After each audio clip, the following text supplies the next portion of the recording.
Did Yes. you hear the comments that Phil Jackson had just recently made?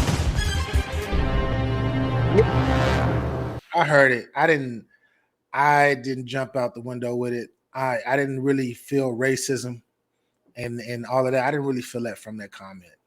The way he was Really? speaking.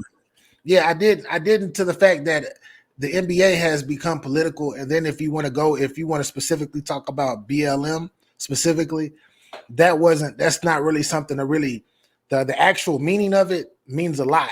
But what the actual company was and how they use the NBA to gain money and then run off with the plug like they've done, I don't what he said, I didn't really take it as racism or him not liking people of color.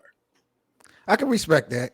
I can respect that because I had to kind of take Phil Jackson, the person, outside of this actual article and statement because we done had so much you know history and backstories with Phil Jackson when we talk about possible racism, crossing that line or walking that line finally. Yeah. But I agree with you checking out what he had to say in the matter. It's weird though because let me catch people up just in case you don't know. So Phil Jackson, he basically said that Black Lives Matter slogans that the NBA had publicly embraced during the 2020 bubble really turned him off from watching professional basketball for good. He Seven. He says he didn't say hasn't Black watched the Lives Matter. He didn't say Black Lives Matter. He didn't say that. He didn't say that. he He didn't did. say He that, says he said the BLM slogans that the NBA bro. publicly embraced during the I 2020 heard the bubble year audio. turned him off. He didn't So say so Black Lives Matter. He didn't say nothing about Black Lives Matter. He's talking about logos and all of that stuff. He didn't say nothing about Black Lives Matter, which was I don't know how that was fabricated by whoever putting that out because if you actually hear the audio, he doesn't say anything about Black Lives Matter. So they continue to say that he says they even had slogans on the floor and on the baseline. It was trying to bring a certain audience to the game, and they didn't even know it was turning the people off. People want to see sports as non-political. Did he say Yeah. that part? Yeah, he did say that from the beginning to the end. Have you heard the actual audio? Myself, no. I just came across Yeah. this story earlier this morning. So the actual audio, I actually heard it this morning after you hit me up about coming on today. So I went to go look at listen to the actual audio. The actual audio, he said the last part that you said about the logos and everything. He was talking about people having names in the back of their jerseys, all different type of names in the back of their jerseys, everything during that bubble period. And that's all he was saying was I don't like how the NBA just became political. So I started the whole part of it was I stopped watching NBA basketball because it became political. They But started bro, trying look, to that highlight so many different things. BA, that don't sound crazy to you though, bro. No, I I mean, mean we're it talking doesn't. about a situation with black people at the end of the day, and this was they was that's what it was really about when we talk about the awareness and the messages that was being brought out. So Yeah. it was so much aggravating that one of the greatest coaches in NBA history is saying that it took him away from wanting to watch basketball. Really, like all the Yes. other stuff that we've seen go down in the association over the last whatever years, Yeah. that made you want to not watch basketball again. He didn't say, but he wasn't talking about specifically. He wasn't talking about Black Lives Matter specifically. He was talking about everything political with sports. People just picked out Black Lives Matter. Was like he's talking about black people. He's a racist. Yeah, Scottie Pippen was right, and he wasn't. I think it was blown out of context, honestly.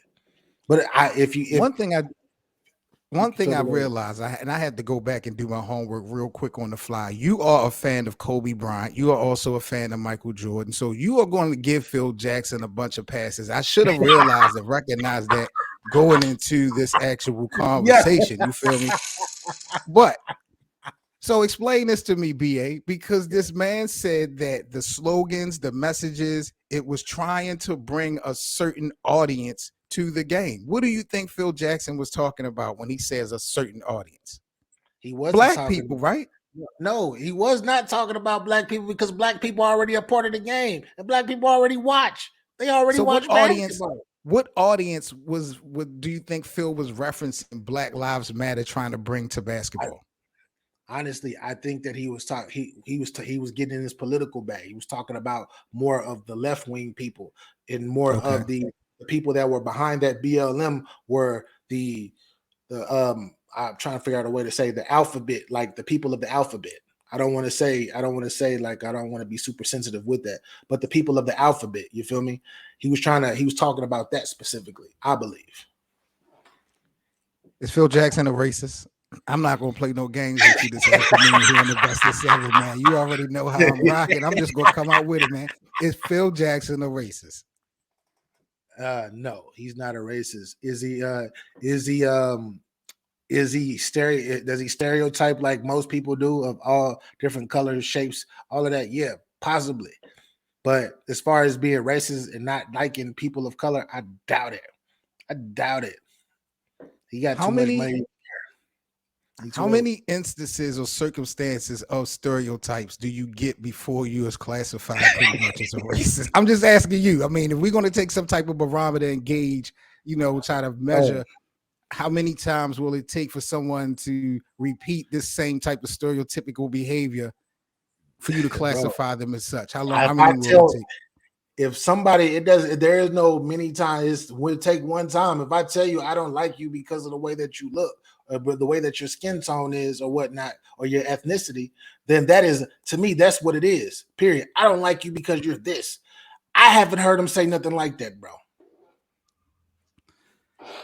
When he called LeBron James and his crew a posse, did you have a problem with that? I mean, we gonna break this down, man. This is, this is what we do here. Did you have a problem with that? Are they? What would you like? I mean, it's just the vocabulary. I wasn't really tripping off of it. You know what I mean? Like, we don't really trip off of that. Clutch Sports, low key, is the pot. Is what are they? Is that not their posse? Their crew, their clique. They are, but since Phil Jackson is Caucasian, we don't. You can't use that word.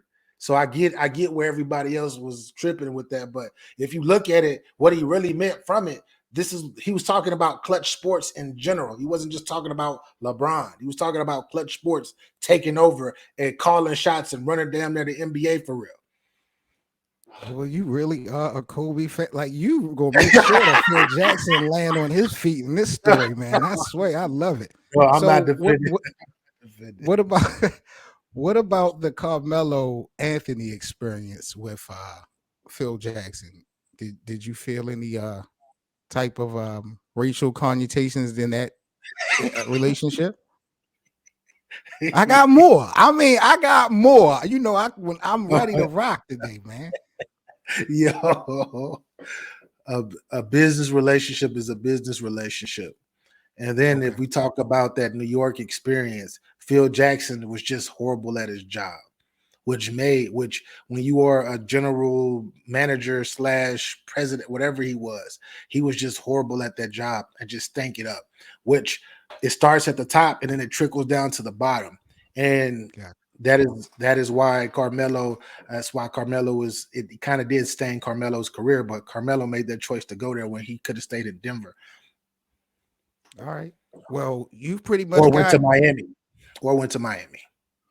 All right, so you've created a safe haven for Phil Jackson in pretty much all the situations. I mean, you've done a great job. I got one more for you, though.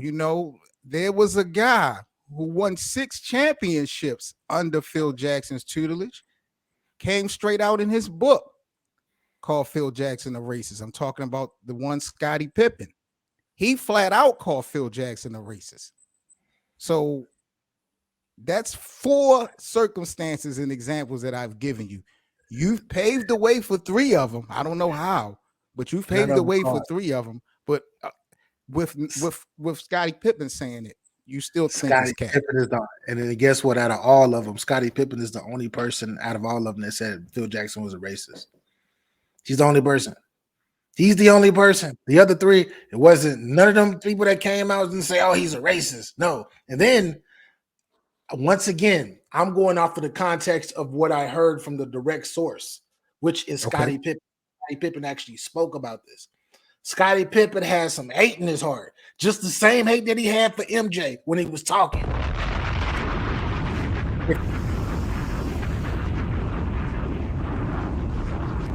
and go off on MJ and get out of here. Come on, stop. He ain't. Shout out to Scotty. He's one of the greatest of all time. He is, to me, one of the greatest small forwards to ever play the game. Because I got a chance to, I was blessed to be able to grow up in that era and actually watch him play. But I'm not going off of Scottie Pippen's words. I'm not going off of what Scotty says. Scotty got some hate in his heart, bro. Wow.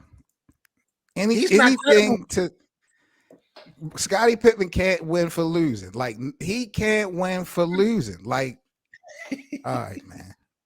It is unbelievable how y'all do. But I just had to get your thoughts on Phil Jackson and this story. You said you actually listened to the audio. My thoughts is I'm with you. I don't feel like this was a racist comment. He was keeping it real. You know, he was being honest, whether people like it or not. But some of the vocabulary, some of the things I'm reading, it was kind of weird to me. Like, what audiences you talking about these slogans try to bring to the game, and why is that a problem? And we know with the BLM, with the slogans and all the jersey names and all that was geared toward, how does that make you not want to watch basketball again? A guy whose whole life has been basketball. So that turned you away. Forget all the drugs, the violence, and everything that's been going down in the sport. That right there make you never want to play basketball again. And you was, willing to say that in an interview in the public. That's weird to me, bro. I'm not gonna say he's a racist, but he just gives me too many weird vibes. And 1 + 1 = 2. So he's old, and this is what happens when you're old. When you're old, you just don't give a fuck. So if he was racist, I guarantee you, he would be like, I don't like none of y'all niggas. He would say that. If he was like with him being the age that he is. He's at the age where he doesn't care. He doesn't care. He gonna say what he want to say.